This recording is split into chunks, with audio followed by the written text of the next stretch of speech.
ভাইয়া এখানে তো অনেকক্ষণ ধরে জাম ভাই, এই লাঞ্চের প্রত্যেকেই জাম। ট্রাফিক পুলিশ আছে, ট্রাফিক পুলিশের আন্দোলনের মোড়ের মধ্যে এখানে আছে, ওরা এদিকে আসে না। যেমনটি দেখছি আমরা রয়েছি চট্টগ্রামের সিরাজউদ্দৌলা রোডে, আন্দরকিল্লা সিরাজউদ্দৌলা রোডে, এবং যে বলি খেলার যে চাপ, বলি খেলার যে যানবাহনের চাপ, সেটি এসে পড়েছে পুরো সিরাজউদ্দৌলা রোড জুড়ে বলা যায়। এবং এখানে প্রায় 3 কিলোমিটার রাস্তা বলা যায় যে এখনো জ্যামে রয়েছে। প্রায় গত 2টা থেকে শুরু করে এখন পর্যন্ত 3 ঘন্টা জ্যামে আটকে আছে মানুষজন। আমরা ঠিক দেখতে পাচ্ছি, আপনিও জ্যামে আটকে আছেন কত? এই তো 20 মিনিটের মতো। ট্রাফিক পুলিশের কোনো দেখা নেই, এটা কিভাবে? এটা কি বলবো, আর এখানে যদি এখন আইন শৃঙ্খলা থাকতো অথবা ট্রাফিক ইয়াটা করতো, তাহলে হয়তো বা জ্যাম, সামনে সম্ভবত মেলা চলতেছে, যার কারণে হয়তো বা জিনিসটা ইয়া করা সম্ভব হচ্ছে না।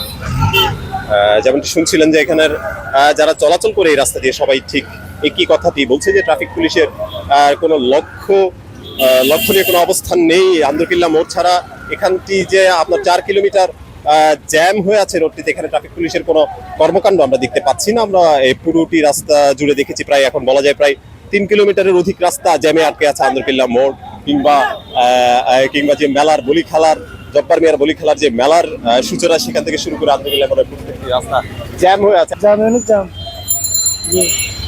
যেমনটি শুনছিলেন যে ট্রাফিক পুলিশের দেখা নেই এবং অনেকক্ষণ ধরেই জ্যামে আছে বলছে এখানকার যে লোকজন চলছে। ভাই এখানে জ্যাম কতক্ষণ থেকে ভাইয়া এখানে তো অনেকক্ষণ ধরে জাম ভাই, এই লাঞ্চের প্রত্যেকেই জাম।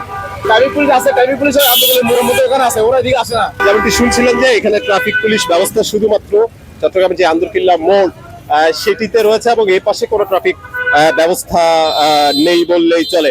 ভাই এখানে জ্যাম কখন থেকে দেখছেন? জাম বিগত 2টার পর থেকেই জাম এখানে, কারণ ট্রাফিক পুলিশ এখানে মেলা, তো মেলার জন্য জাম বেশি বাড়ে যাচ্ছে। কন্ট্রোল যে আপনারা মেলা যদি বন্ধ করতে পারেন তাহলে জাম কন্ট্রোল হবে আর কি। ট্রাফিক পুলিশ তো দেখা যাচ্ছে না, ট্রাফিক পুলিশ তো থাকার কথা, এখানে তো ট্রাফিক পুলিশ নাই। আর এদিকে আপনার এদিকে কাজ চলতেছে, তো সাবিরের মধ্যে কাজ চলতেছে, সেই জন্য একটু দাম। কি করব, করার তো কিছু নাই। ট্রাফিক পুলিশ তো নাই এই ইয়েতে আপনার রাস্তায়।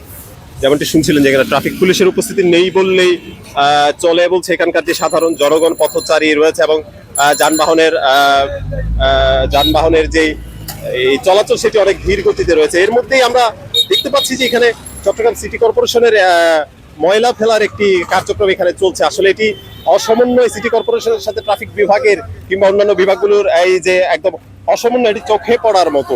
কারণ এমন অবস্থায়, এমন অচল অবস্থায়, এমন চাপে, রোডের এমন চাপে এখানে ময়লা উঠানোটা কতটুকু যুক্তিযুক্ত সেটা জানি না। যেমনটি দেখছেন যে এখানে সিটি কর্পোরেশনের ময়লা উত্তোলনের কাজ চলছে, অন্য পাশ দিয়ে অপর পাশ দিয়ে একটি রিক্সা চলছে, কিন্তু এইসব মনিটরিং এর কোনো কার্যক্রম বা ট্রাফিক পুলিশের এইসব মনিটর করার কোনো কাজ এখানে চলছে বলে মনে হয় না।